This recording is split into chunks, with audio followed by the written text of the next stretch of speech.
sur la question-là, c'est vraiment une question d'actualité, puisque c'est un des thèmes de mon livre sur la laïcité.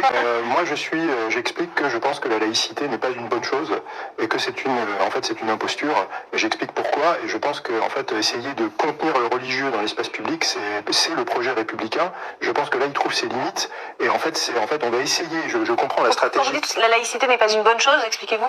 Je pense que, de toute façon, tout projet de société et de civilisation est toujours fondé sur une religion. Donc cette religion, elle peut être avouée, comme c'était le cas autrefois dans l'Ancien Régime, ou aujourd'hui on a une religion qui est celle de l'égalité des droits de l'homme et du progrès. Il y a des personnes qui n'ont pas de religion, qui sont athées. Oui, qui sont athées, mais en fait sans s'en rendre compte. C'est ça qui est intéressant, c'est quand vous avez des gens qui sont athées, ils ont eu la religion de l'écologie, ils ont la religion du wokisme. En fait, quand quand vous l'analysez, en fait, vous vous rendez compte que ce sont des ressorts psychologiques qui sont religieux. Et donc en fait, voilà, c'est que je pense que ça, en fait, même au-delà. Par rapport à ce problème de tenue religieuse à l'école, est-ce que l'uniforme pourrait résoudre ce problème? Ça peut pendant un moment peut-être résoudre le problème, mais en fait là on est dans une dynamique de fond où en fait de toute façon par la démographie, par les tensions qui sont de plus en plus fortes, en fait c'est une rustine, quoi. C'est quelque chose qui pour moi ne va pas tenir sur le long terme.